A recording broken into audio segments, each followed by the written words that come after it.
Hello, listeners. We are your co-hosts, Janine Bailey and Marie Quigley, for the Empower World Coaching and Leadership Podcast. Empower World brings guests who are making a difference to the world to inspire coaches and leaders who lead with mind, heart, and soul.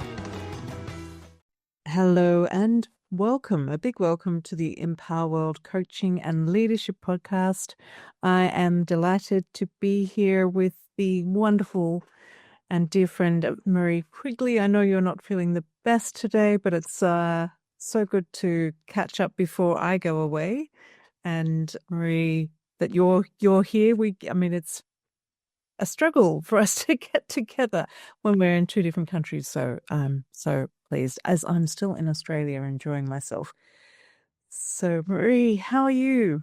Oh, you're missing the wonderful weather we have in the UK in February 2025. And I've been looking after my mum who was sick and my daughter who was sick, and I've caught the bug. So I've been really unwell actually for the past week, and I'm just getting back on track. And I keep thinking I've got the energy to get back on track, and then I go out for a walk or something and it just sets me back, which is what happened today. So I was feeling energized this morning, but I'm feeling pretty tired. You can hear it in my voice, so sorry, listeners, for any sniffles or coughs as we're going through today. But it was, as you said, Janine, it's great that we can meet before you go off on your travels. Yes, thank you, Marie. And it has been beautiful here in Australia this summer down south, and it's been lovely to be home and connecting with family and friends. And yes, there are bugs raging here too in summer. Thankfully, my health is good. So yeah. So Marie, we had a quick catch up, didn't we, about what we might chat about today, and what we thought we'd bring in is something. It's a model that we both learned in our coaching supervision training. Potentially we came across it before then, but it certainly came to more life for me anyway when we did our supervision training. But it's a model to be aware of, not to teach, or maybe it can be brought in to a coaching session, and certainly supervision, is what is known as the drama triangle. And it's great to be aware of this model, so to speak, in terms of our potential behaviors, as it's something to be aware of as a coach or a supervisor, coaching supervisor, as well as even for clients to be aware of where they might be behaving in a dynamic that potentially is maybe not working for them. And certainly we as coaches, this drama triangle, there are these two triangles, but the drama triangle is about the persecutor, the rescuer, and the victim. And I'm going to hand over to Marie to share a little bit more about that, if that's okay. But certainly from a coaching perspective, we don't want to be in any of those points on the triangle when we're working with our clients, because when we do that, we are potentially taking away from our clients. We are potentially robbing them of their ability to really delve into their creativity, their resourcefulness, and what it is that, finding their own truth. So it's a really powerful model to understand and to recognize where are we, or where is my client perhaps in this drama triangle. So I've spoken a bit. Marie, over to you. No, thank you, Janine. Great introduction to it. It's Karpman's drama triangle. That's who it's attributed to. And it does come from transactional analysis. And there's another triangle alongside that, which is called the winner's triangle, which we'll talk a little bit about both of these.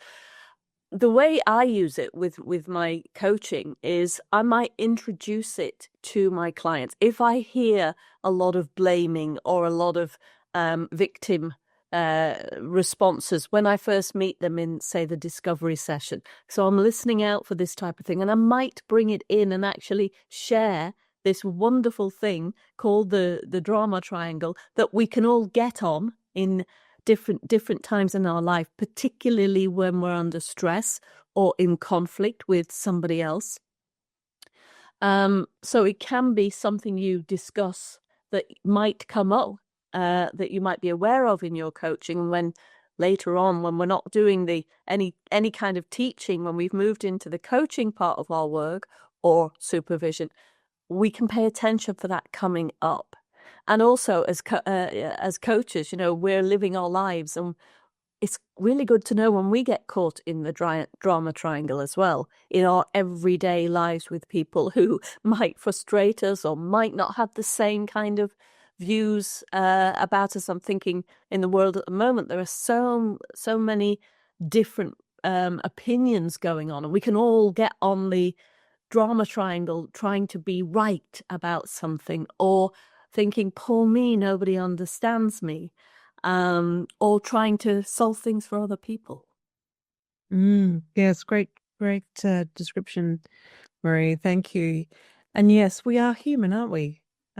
We will we will absolutely jump into different states depending on what's going on. And potentially our first reaction when something takes place is to jump into that drama triangle of persecutor. So again, believing that we're right, that others are wrong, or the outside world is against me, or actually that's more victim.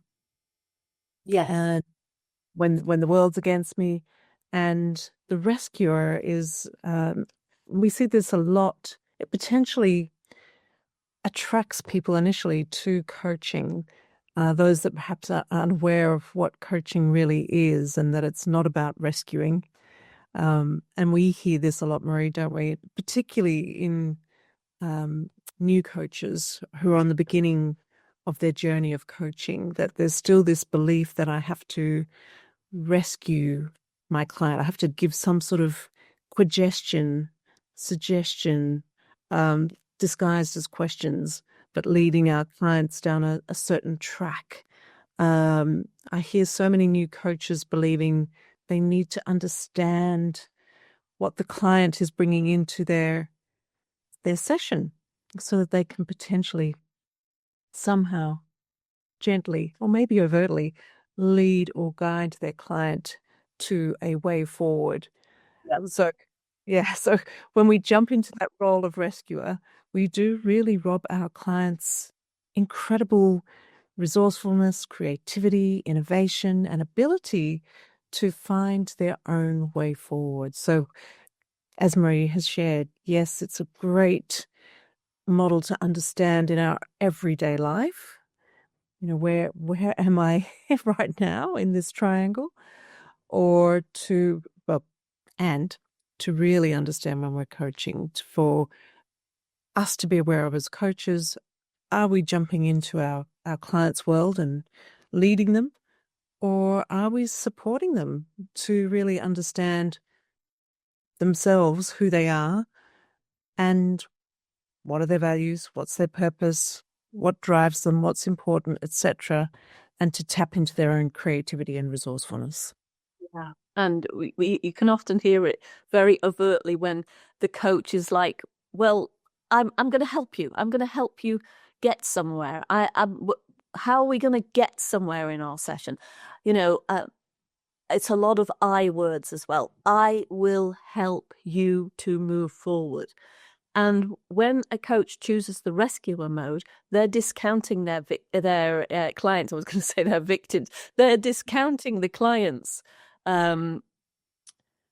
resourceful nature. They're saying, actually, I don't think you can handle this, client. So I'm going to find a way for you.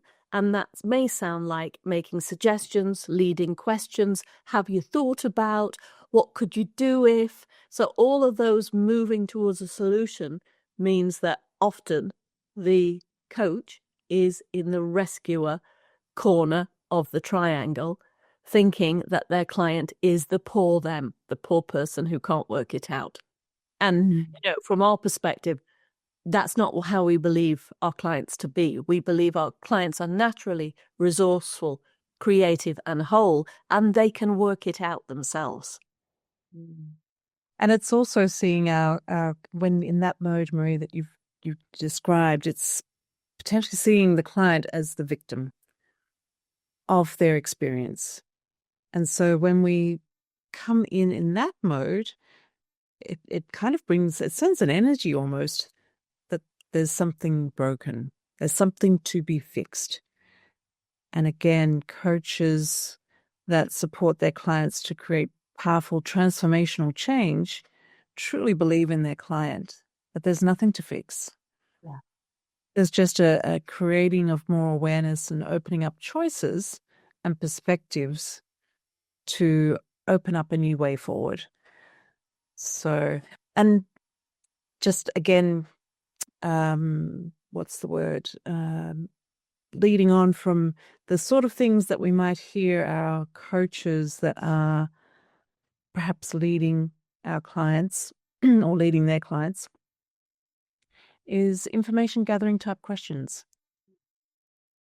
Trying to find out more about the client's situation and bringing in a whole lot of detail, which can potentially sound like they're looking for a way to diagnose what is the issue for the client.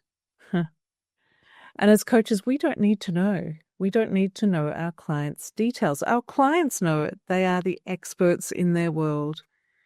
And when we are attempting to fish for more information, that's what we hear a lot with new coaches.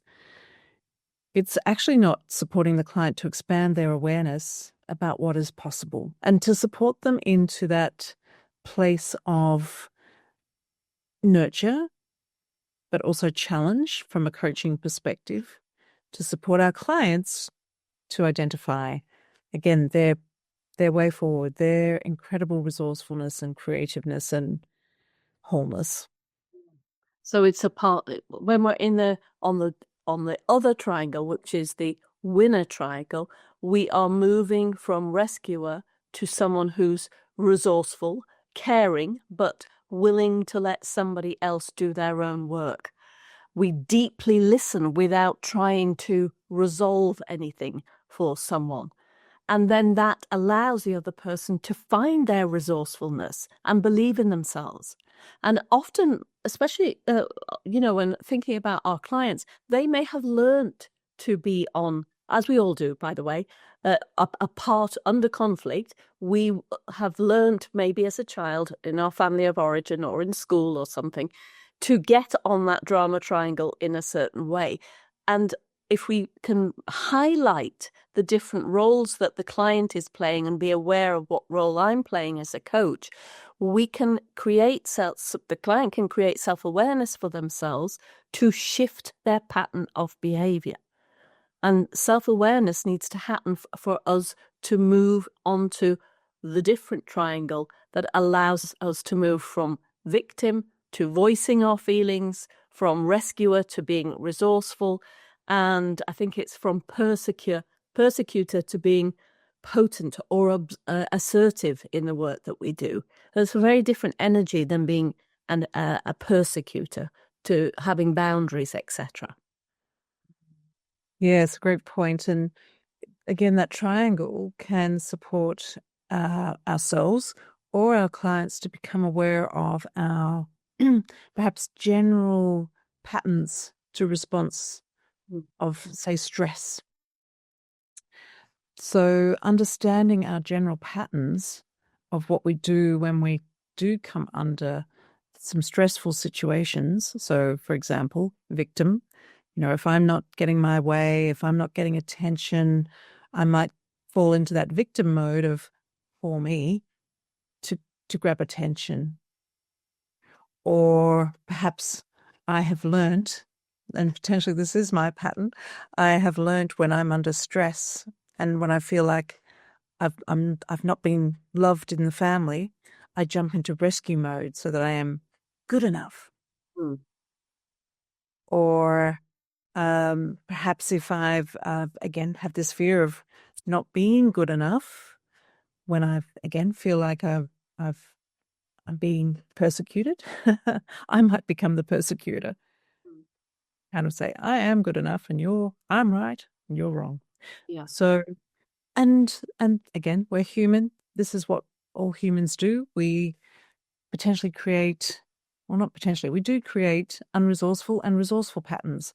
And when we understand our unresourceful patterns, when we've got that awareness of where we perhaps are sitting in the triangle, we can make choices that are empowering. So Marie mentioned the winner's triangle.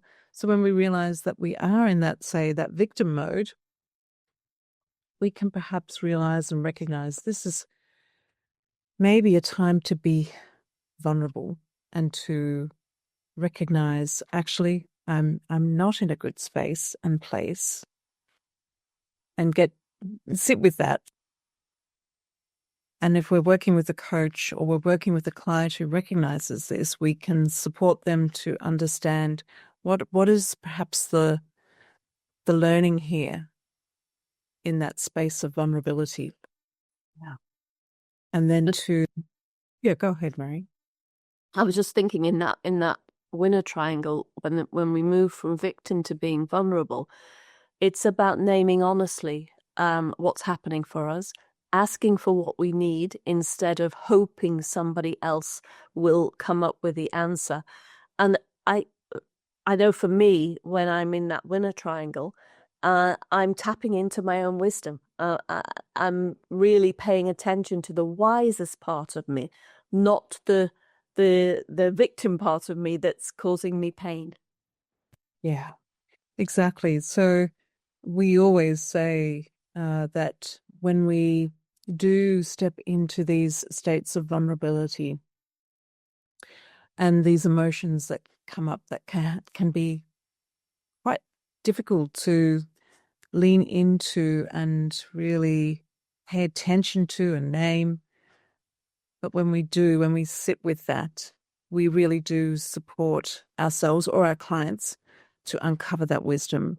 We appreciate that this vulnerability is here to serve and support us when we're ready to sit in that place of vulnerability and openness to understand what are these emotions here for? What stories am I making up?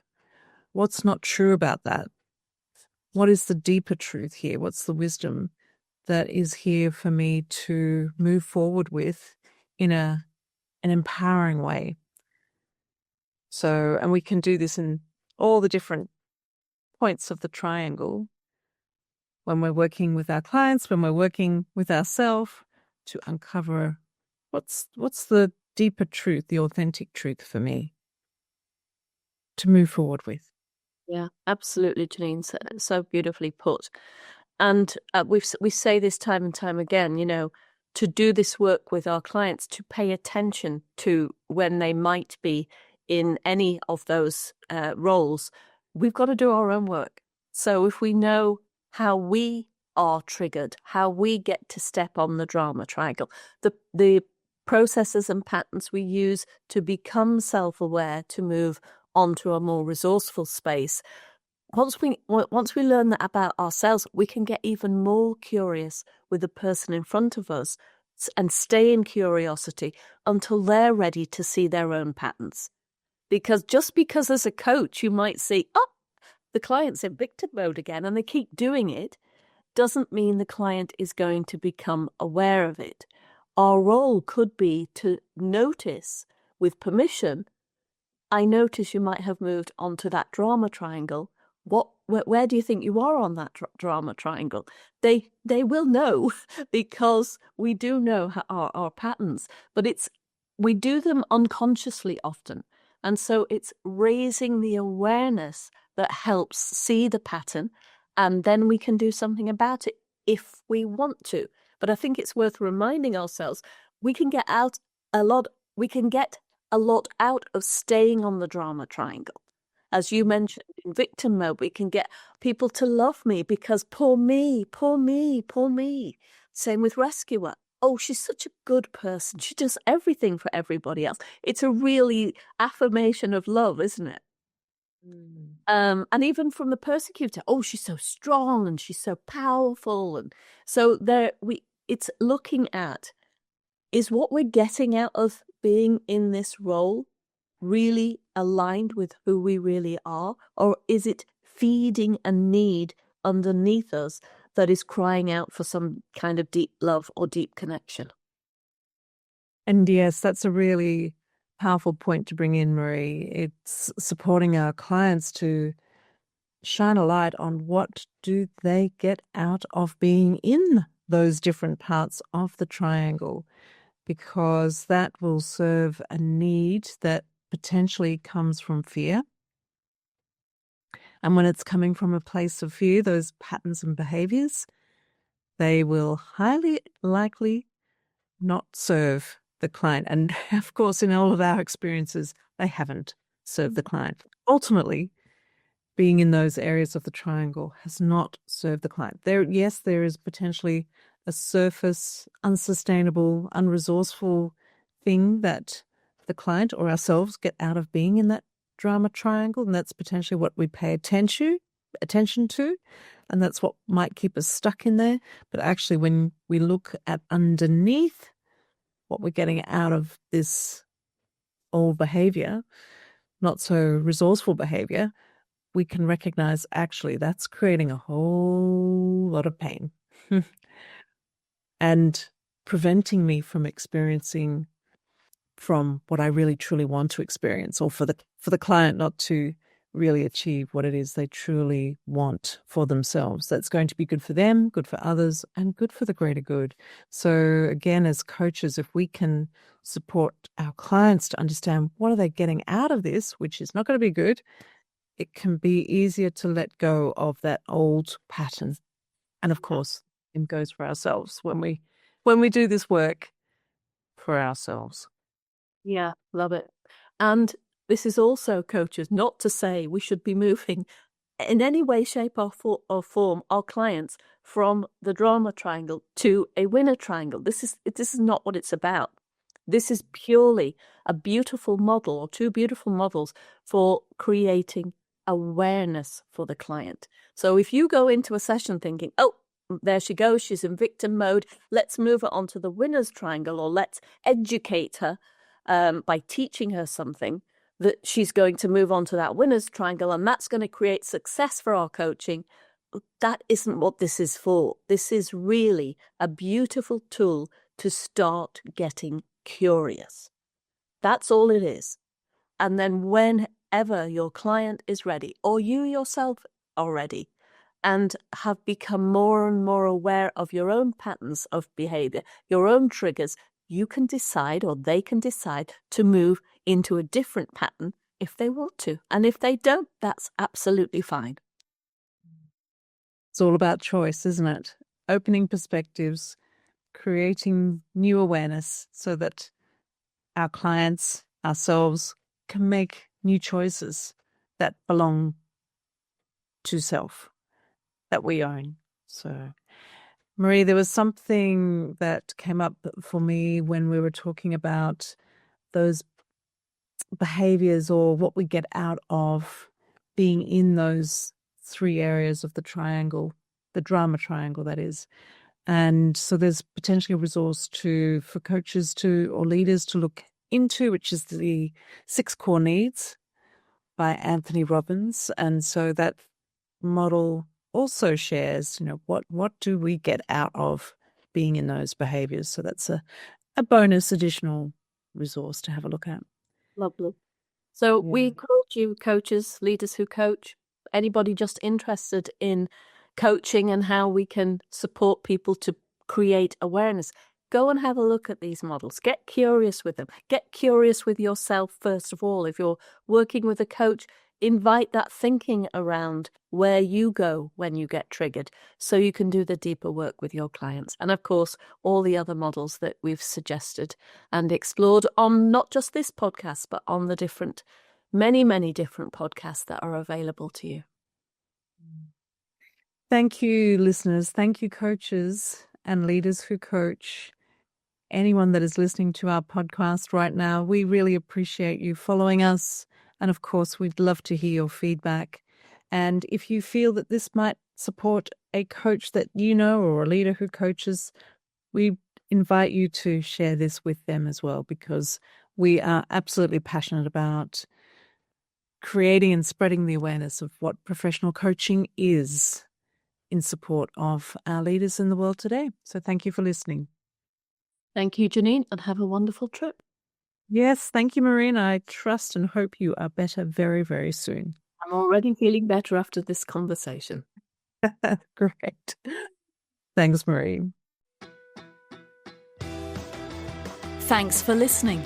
You can find out more about us on our website, www.empower-world.com, and on our social media networks, Facebook, LinkedIn, Twitter, Instagram, and YouTube.